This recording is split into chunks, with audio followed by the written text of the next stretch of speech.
അങ്ങനെ നമ്മുടെ അരിയണ്ണനായ സായി കൃഷ്ണയും മെഡിക്കൽ റൂമിലേക്ക് പോയിട്ടുണ്ട്. ഇതെന്തോന്നാടോ ഇത്? ആവതില്ലാത്തവന്മാരെ മാത്രമേ ഈ ബിഗ് ബോസിന് കിട്ടിയിട്ടുള്ള. എൻ്റെ ബിഗ് ബോസേ, എന്താണ് നിങ്ങൾ ഈ സീസണിൽ കാണിച്ചു വച്ചിരിക്കുന്നത്? എല്ലാവർക്കും ആരോഗ്യ പ്രശ്നം. ഇങ്ങനെയുള്ളവന്മാരെയാണോ നിങ്ങൾ ഈ ബിഗ് ബോസിലേക്ക് എടുത്തത്? എത്ര പേര് പുറത്ത് നല്ല ആരോഗ്യത്തോടെ നടക്കുന്നവരുണ്ട്. അവരെ എല്ലാം വിളിച്ചിട്ട് വന്നൂടെ? ഇത് കുറച്ച് നാൾ അതിൻ്റെ ഉള്ളിൽ ഇരുന്ന് കുറച്ച് കഴിയുമ്പോഴത്തേക്ക് ആരോഗ്യ പ്രശ്നം, നടുവേദന.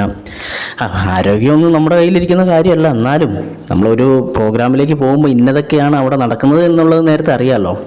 ഈ സായി കൃഷ്ണയെല്ലാം എല്ലാവരും ഇങ്ങനെ അരച്ച് കലക്കി കുടിച്ച് ഇതാക്കി നടക്കുന്ന ആളല്ലേ. അപ്പോൾ ഇതിൻ്റെ ഉള്ളിൽ പോയിട്ടുണ്ട്, ഇതേപോലെ ടാസ്ക് ഉണ്ട്, ശരീരം അനങ്ങേണ്ടി വരും. എപ്പോഴും ഈ കാറിലിരിക്കുന്ന പോലെ തന്നെ ആയിരിക്കില്ല അതിൻ്റെ ഉള്ളിൽ. ശരീരം അനങ്ങേണ്ടി വരും, നടുവേദന ഉണ്ടെങ്കിൽ അതൊക്കെ വരും എന്നുള്ളതൊക്കെ ഇവർക്ക് അറിയുന്നല്ലേ.